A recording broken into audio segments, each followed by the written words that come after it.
그날 아그리파와 버니게가 크게 위험을 갖추고 와서 천부장들과 시중의 높은 사람들과 함께 접견 장소에 들어오고 베스도의 명으로 바울을 데려오니 베스도가 말하되 아그리파 왕과 여기 같이 있는 여러분이여, 당신들이 보는 이 사람은 유대의 모든 무리가 크게 외치되 살려두지 못할 사람이라고 하여 예루살렘에서와 여기서도 내게 청원하였으나 내가 살피건대 죽일 죄를 범한 일이 없더이다. 그러나 그가 황제에게 상소함으로 보내기로 결정하였나이다. 그에 대하여 황제께 확실한 사실을 알릴 것이 없으므로 신문한 후 상소할 자료가 있을까 하여 당신들 앞, 특히 아그리파 왕 당신 앞에 그를 내세웠나이다. 그 제목도 밝히지 아니하고 죄수를 보내는 것이 무리한 일인 줄 아나이다 하였더라. 아멘. 그 피그말리온 효과라는 것이 있습니다. 그 아프리카의 한 부족의 이야기입니다. 이 부족에서는 결혼을 하려면 남자가 지참금을 내고 여자를 데려와야 하는 풍습이 있었습니다. 지참금은 아주 건장한 소였습니다. 그래서 젊고 예쁠수록 많은 소를 내어야 했습니다. 이 마을에 노처녀 한 명이 있었는데 이 노처녀는 나이가 많을 뿐만 아니라 생긴 것도 그저 그렇고 해서 소 반마리만 준다 그래도 얼른 보내고 싶은 그런 여자였습니다. 그런데 이 추장 아들이 이 노처녀에게 반하게 되었습니다. 아무도 거들떠 보지 않는 이 노처녀에게 반해서 청혼을 하게 되었습니다. 정말 놀라운 일입니다. 아무도 말릴 수가 없죠. 뭐 남녀 문제는 말린다고 해결되는 게 아니기 때문에 아무도 말릴 수가 없었습니다. 마을에서는 이것이 큰 화제가 되었습니다. 추장 아들이 젊고 예쁜 여자를 제쳐놓고 못생기고 나이 많은 노처녀를 선택했기 때문에 그렇습니다. 그런데 더 놀라운 사실은 이 추장 아들이 가져온 지참금이었습니다. 그 정도 여자라면 소 반마리면 충분할 텐데 데려가 주는 것만 해도 고마워할 처지에 소를 8마리나 되는 그런 지참금을 가져온 것입니다. 마을은 그 일로 떠들썩했습니다. 왜냐하면 아무리 뛰어난 미인도 소 3마리면 가장 많은 지참금이었기 때문에 그렇습니다. 많은 화제를 부리고 이 추장 아들과 노처녀는 결혼식을 올렸습니다. 그리고 드디어 첫날 밤이 되었습니다. 여기서부터가 중요합니다. 여기서부터 잘 들어야 돼요. 이 노처녀가 물었습니다. 아니 자기 같은 사람에게 그렇게 많은 지참금을 보냈냐고 물었습니다. 신랑이 대답을 합니다. 그게 무슨 소리냐고. 당신은 나에게 소 8마리보다 더 가치가 있는 존재라고 이야기했습니다.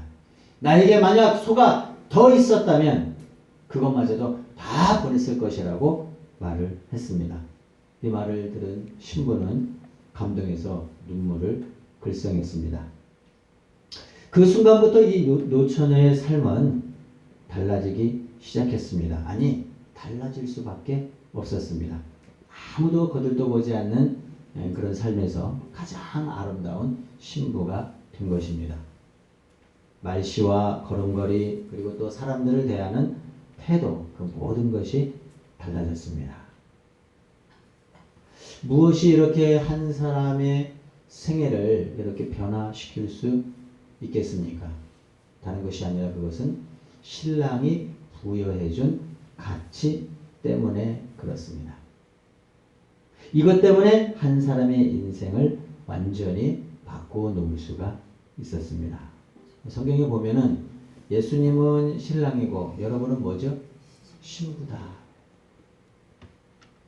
신랑 대신 예수님과 신부 대신 우리가 그 결혼하고 혼인잔치에 이르고 정말 그런 영광스러운 날이 얼마 남지 않았는데 이 신랑 대신 예수님께서 어떻게 여러분에게 좀 지참금 좀 내고 결혼을 하자고 하던가요?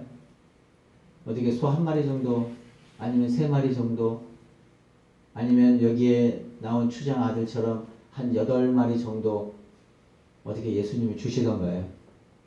아, 내가 너와 결혼하기 위해서 내가 지참금을 가져왔다.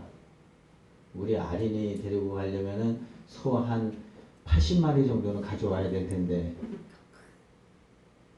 얼마나 많은 소를 내고 우리를 신부로 맞아들일까? 비교할 수가 없습니다. 비교할 수가. 800마리가 아니라 8,000마리가 된들 우리가 생각하기에는 엄청난 것 같지만 예수님은 뭐라 그럴까요? 소가 더 있으면 더 죽어라도 내가 너를 데리고 오고 싶다. 그게 십자가고 그게 복음입니다. 예수님이 우리에게 지참금으로 가져온 것은 소 몇 마리 정도가 아니라 자신의 가장 소중한 생명을 지참금으로 가져왔다고 하는 거예요. 오늘 여러분의 삶이 가치 있는 것은 예수님이 여러분을 위해서 남김없이 예수님에게 있는 것을 다 가져와서 지참금을 주었다고 하는 것이에요. 여러분이 소 몇 마리 정도의 가치 있는 사람이 아니라 어떻게 나는 한 8마리다 이렇게 하시는 분이 있어요? 기껏해 8마리밖에 안 되겠습니까?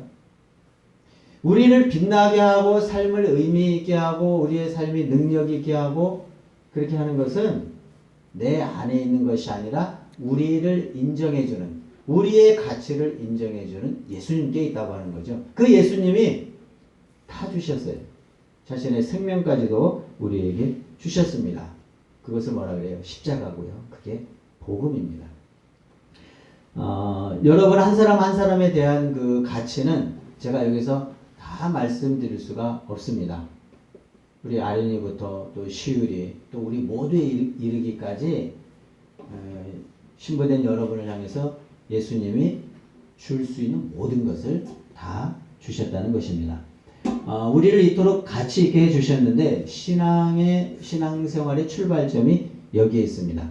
내가 누구인가를 발견하는 것, 여기서부터 출발을 합니다. 가장 무가치한 존재를 가장 가치 있게 해주는 것, 가장 무가치한 존재를 가장 가치 있게 인정해 주는 것, 이것이 복음이라고 하는 것입니다. 이걸 빨리 깨달아야 합니다. 여러분 지금 한 사람 한 사람 여러분의 가치를 제가 이 시간에 다 말씀드릴 수 없지만 어쨌든 중요한 것은 어떤 걸 지불해서 얻을 수 있는 정도가 아니라 예수님의 생명이 거기에 포함되어 있다고 하는 것입니다. 유대인들은 그러나 이것을 깨닫지 못했습니다. 참 안타까운 일인데 뭘 못 깨달았을까? 두 가지입니다. 유대인들은 첫째, 자신이 무가치한 것을 깨닫지 못했습니다. 정말 무가치해요. 둘째, 더 중요한 것. 그렇게 무가치한 사람을 가치 있게 해주시는 분이 예수님임을 알지 못했다고 하는 거죠. 우리에게도 역시 마찬가지입니다. 우리가 복음을 깨달으려면은 예수님 없는 삶이 철저히 무가치하다는 것을 깨달아야 돼요. 복음은 여기서부터 출발을 하는 거죠. 예수님이 아닌 다음에는 우리는 아무런 가치가 없다는 걸 알아야 돼요. 그리고 나서 예수님이 비로소 우리에게 들어오셨고 우리의 삶을 인정해 주실 때 그 사람의 가치는 빛을 발할 수 있다고 하는 것이에요. 저의 가치가 어디 있습니까? 예수님이 나를 인정해 주셨을 때 내가 이 땅에서 살 가치가 있고 의미가 있고 정말 하나님 안에서의 그런 꿈과 비전이 생기는 것이라고 하는 거예요. 유대인들은 전혀 그렇지 못했다고. 자신이 무가치한 것도 알지 못했고, 둘째, 그 예수님이 그들을 가치 있게 해줄 수 있다는 것을 알지 못했다고 하는 거죠. 그래서 예수님 미워한 거예요. 특별히 바울을 미워했다. 바울을 미워한 게 아니에요. 바울이 예수님을 전했기 때문에 미워한 것이죠. 예수님 전하는 바울 얼마나 미웠겠어요. 이 예수님을 모르는 사람들은요, 이게 자존감이 낮습니다. 그래서 시기하고 질투하고, 자존감 낮은 사람의 특징이 뭔지 아십니까? 반드시 질투합니다. 반드시 시기합니다. 하나님의 그 사랑과 은혜가 내게 충족되었다면 누구 왜 질투합니까? 왜 비교합니까? 하나님은 나로서 충분합니다. 어떻게 주변에 여러분보다 잘난 사람이 있습니까? 없다고 대답을 하세요. 주변에 여러분보다 잘난 사람이 없어요. 왜냐하면 하나님이 여러분을 인정해 주시기 때문에 그렇습니다. 여기에 여러분의 가치가 있어요. 이 가치를 깨달은 사람은 질투하지 않습니다. 그러나 유대인들은 몰랐어요. 그 생명 대신 예수님 몰랐고 그 예수님을 전하는 이 바울 몰랐고 그러니까 이제 이 마음속에 시기하고 질투하고 그런 것들이 생겨나게 된 것입니다. 오늘 유대인들을 조금 살펴봐야 되는데 일부 예배 때 제가 하니까 조금 어렵더라고요. 왜 어렵냐 하면은 제목부터 한번 읽어볼까요? 한번 읽어보겠습니다. 시작. 아그리빠와 그리고 바울. 버니게 그리고 바울. 이게 오늘 등장하는 인물이에요. 이 아그리빠와 버니게는요, 남매 사이에요. 남매. 이 사람들의 이름은 제가 지난주에 한번 말씀을 드렸는데, 여기에 등장하는 인물은 헤롯 아그리빠 2세라고 제가 말씀을 드렸어요. 헤롯 아그리빠 몇 세라고요? 2세. 그럼 2세가 있으면 1세가 있겠죠. 이 사람의 아버지가 누굴까요? 헤롯 아그리빠 1세입니다. 헤롯 아그리빠 1세는 제가 말씀을 드렸죠. 그 예수님의 제자 중에 제일 먼저 순교를 당한 사람이 있는데 야고보입니다. 야고보. 근데 그 야고보를 죽인 사람이 누구예요? 헤롯 아그리빠 1세예요. 오늘 이 본문에 기록된 제가 제목으로 삼은 아그리빠와 버니게의 아버지가 아그리빠